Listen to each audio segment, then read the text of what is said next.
I tell people, you might have an IRA. You might be investing your money, they're saving money away there. The average IRA earns 6%. If you have a halfway decent roof for a photovoltaic installation, you can easily make 8%. Think about that.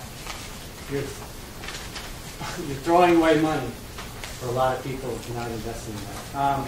Thanks for the opportunity to speak. It's really encouraging to see so much energy and support for that.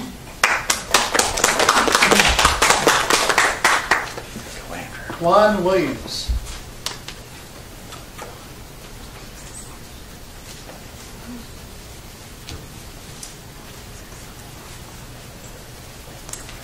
Good evening. My name is Juan Williams. I am the Policy Associate for New Virginia Majority. We are an advocacy organization, and we mainly work on issues that disproportionately impact low-income communities and people of color.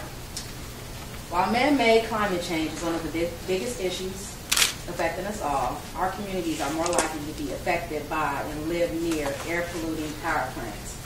Asthma is exacerbated by pollutants, and in Virginia specifically, mortality rates for asthma among African Americans were 3 times higher than those of whites. My personal experience with asthma and the struggle to manage it here in Virginia has not been easy. My medication and my symptoms have increased double, triple almost just by moving to Richmond. And I'm really thankful that I have health insurance because a lot of the members that we have, they don't. And it makes me wonder if breathing is a privilege or a right.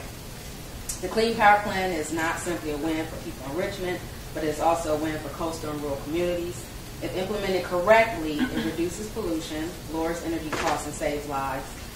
We urge DEQ and others responsible for writing our state's implementation plan to ensure that Virginia has a plan that benefits everyone in the Commonwealth and not just some.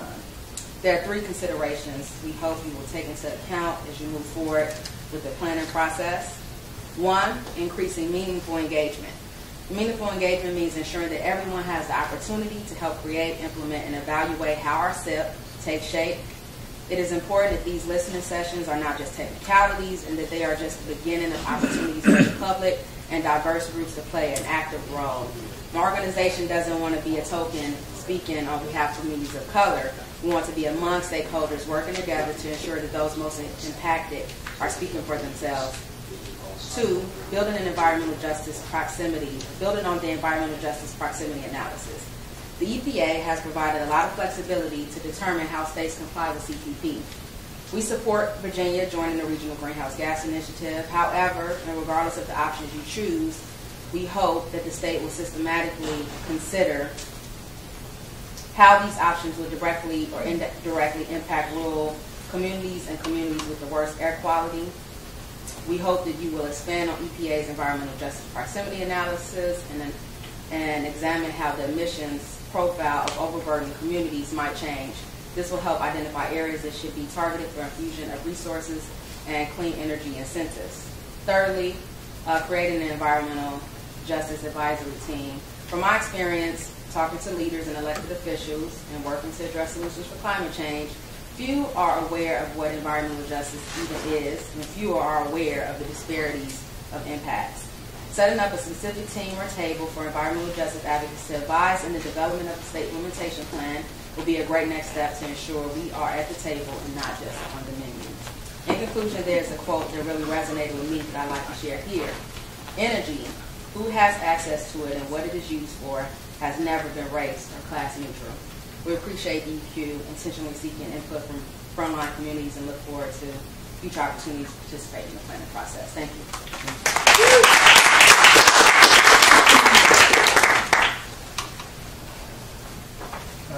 Kendall Crawford.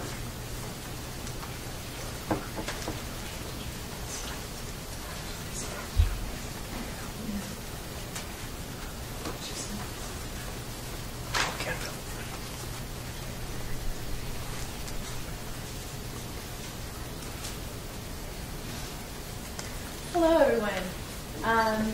Again, my name is Kendall Crawford. I live in Richmond, and I'm a conservation program coordinator with the Sierra Club.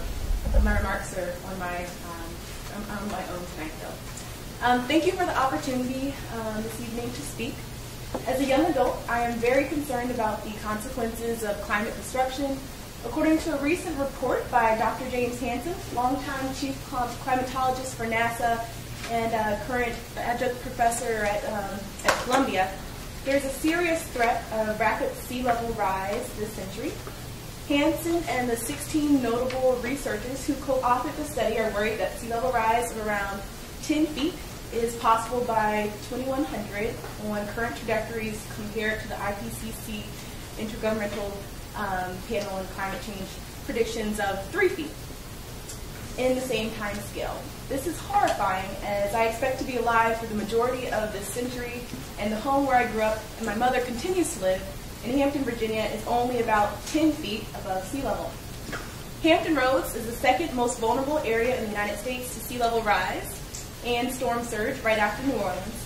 By immediately reducing carbon emissions, in addition to more short-lived greenhouse gases, we can slow sea level rise. I applaud the standard set by the EPA, which is finally addressing our largest source of carbon pollution in the U.S., the power sector. I encourage DEQ to recognize the urgency of reducing greenhouse gases, not only in Virginia, but around the country and the world also. Virginia has the opportunity to lead in clean energy development, especially looking at offshore wind and Hampton Roads. In addition to clean energy, energy efficiency provides another excellent opportunity to cut greenhouse gas emissions and should be prioritized as well. Our plan must be just and equitable, prioritizing the physical and economic health of the citizens of Virginia over corporate interests. Additionally, as DEQ is developing its plan, I hope for deep and sustained engagement with the communities that are located closest to our power plants and experience the brunt of the negative effects of societal necessity of power production. Lastly, Virginia not only has the capacity to meet, but also to exceed our state goal under the Clean Power Plan. It is only by acting locally and thinking globally that we will successfully be able to address climate change. Thank you.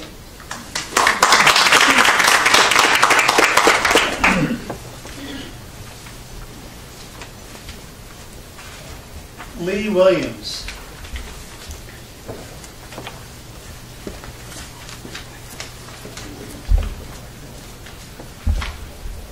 Good evening. Like I said, my name is Lee Williams. I'm a mother of 3. I'm a nurse.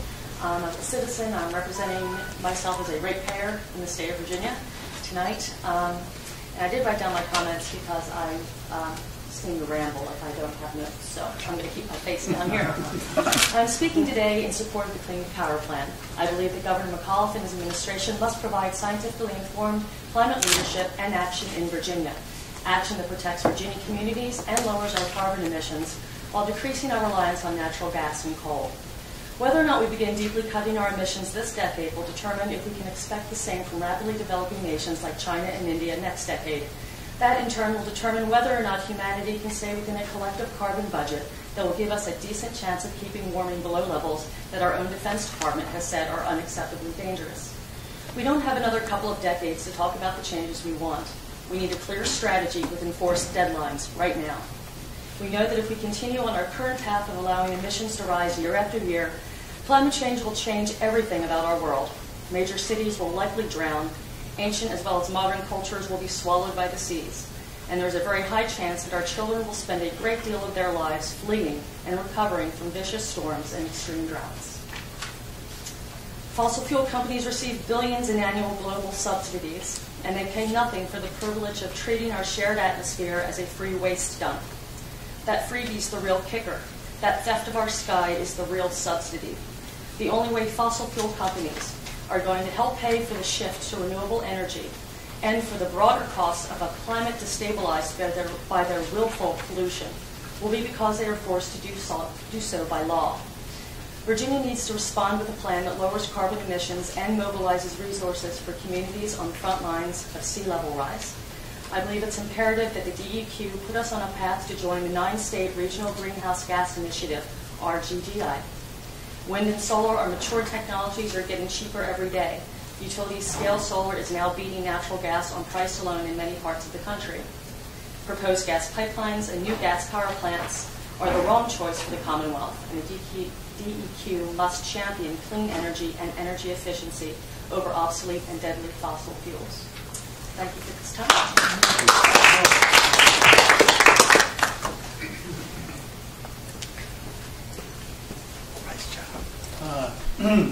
Tariq Abdul Kabar.